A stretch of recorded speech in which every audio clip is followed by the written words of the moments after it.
پاکستان کے شمالی علاقوں میں ایک نیا اور انقلابی منصوبہ تیزی سے تکمیل کی جانب بڑھ رہا ہے۔ یہ منصوبہ منسیرا سے چلاس تک ایک 240 کلومیٹر طویل موٹر وے کی تعمیر پر مبنی ہے، جو نہ صرف علاقے کو جدید سفری سہولیات فراہم کرے گا بلکہ سیاحت اور مقامی اکانومی میں بھی اہم تبدیلیاں لائے گا۔ اس موٹر وے کے ذریعے نہ صرف خیبر پختونخوا اور گلگت بلتستان کو جوڑ دیا جائے گا بلکہ اس سے علاقے کی قدرتی خوبصورتی کو ساری دنیا تک پہنچانے کا موقع بھی ملے گا۔ منصوبے میں شامل بابو سر ٹنل اور جدید ٹیکنالوجیز کے استعمال سے سردیوں میں بھی سفر ممکن ہوگا، جو کہ ایک تاریخی پیش رفت ہے۔ ہم آپ کو مکمل تفصیلات کے ساتھ بتائیں گے کہ آپ ویڈیو کو لائک کریں، چینل کو سبسکرائب کر دیں۔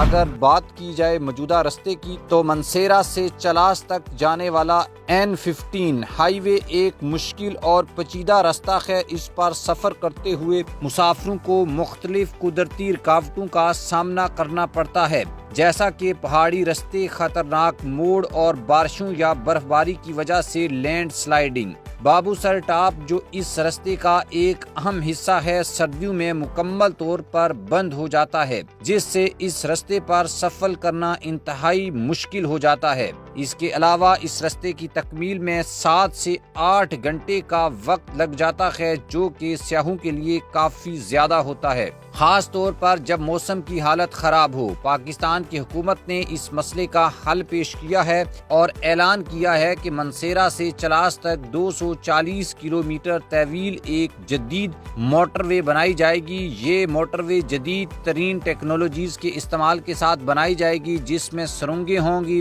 جس میں ہائی ویز شامل ہوں گے، جو سفر کو نہ صرف زیادہ محفوظ بنائیں گے بلکہ وقت کی بھی بچت کریں گے۔ سب سے اہم بات یہ ہے کہ اس منصوبے میں بابو سر ٹنل کی تعمیر شامل کی گئی ہے، جو سردیوں میں بھی رستے کو کھلا رکھے گی۔ اس کا مطلب یہ ہے کہ لوگ اب پورا سال اس رستے پر سفر کر سکیں گے، چاہے موسم کیسا بھی کیوں نہ ہو۔ اس کے علاوہ موٹر وے کی تکمیل سے سفر کا دورانیہ بھی 2 سے 3 گھنٹے تک کم ہو جائے گا، جس سے لوگوں کو بہت زیادہ سہولت ملے گی۔ یہ موٹر وے منصوبہ نہ صرف سفر کو آسان بنائے گا بلکہ اس سے سیاحت کو بھی ایک نئی زندگی ملے گی۔ پاکستان کے شمالی علاقے جیسے ناران، سیف الملوک، لولو سر جھیل اور بابو سر ٹاپ دنیا کے خوبصورت ترین مقامات میں شمار ہوتے ہیں۔ اس نئے رستے کے ذریعے یہ تمام مقامات سال بھر سیاحوں کے لیے کھلے رہیں گے، جس سے سیاحت کے شعبے میں نمایاں اضافہ ہوگا۔ اس کے علاوہ اس منصوبے سے مقامی معیشت کو بھی بہت بڑا فائدہ پہنچے گا۔ نئے ہوٹلوں، ریسٹورنٹس، گائیڈ سروسز اور ہینڈی کرافٹس کی صنعتوں کے قیام سے ہزاروں لوگوں کو روزگار ملے گا۔ اس کے نتیجے میں علاقے میں معاشی خوشحالی کا بھی آغاز ہوگا۔ اس موٹر وے کی تکمیل سے نہ صرف خیبر پختونخوا اور گلگت بلتستان کے درمیان روابط میں بہتری آئے گی بلکہ پاکستان کے دیگر حصوں سے بھی ان علاقوں تک تجارتی تعلقات بھی مزید مضبوط ہوں گے۔ یہ منصوبہ صرف ایک سڑک نہیں بلکہ ایک پلیٹ فارم ہے، جس پر تمام قومی اور بین الاقوامی تجارتی سرگرمیاں فروغ پا سکیں گی۔ اس سے علاقے کے لوگ بہتر قیمتوں پر اپنے سامان فروخت کر سکیں گے اور درآمدات کی لاگت میں بھی کمی آئے گی۔ اگرچہ یہ منصوبہ انتہائی اہمیت کا حامل ہے مگر اس کے سامنے کچھ چیلنجز بھی ہیں۔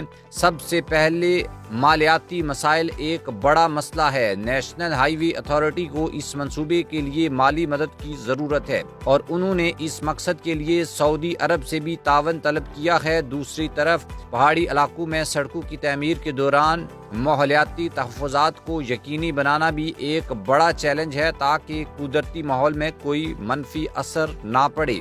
اس کے علاوہ موسم کی شدت جیسے برف باری اور لینڈ سلائڈنگ منصوبے کی تکمیل میں رکاوٹ بن سکتے ہیں۔ مجموعی طور پر یہ منصوبہ پاکستان کے شمالی علاقے کے لیے ایک اہم پیش رفت ہے۔ سیاحتی مقامات، مقامی معیشت کا فروغ اور بہتر تجارتی روابط کی بنا پر یہ منصوبہ علاقے کی ترقی میں اہم کردار ادا کرے گا۔ تاہم اس کی کامیابی کے لیے مؤثر منصوبہ بندی اور فنڈنگ کی ضرورت ہے تاکہ یہ منصوبہ بر وقت مکمل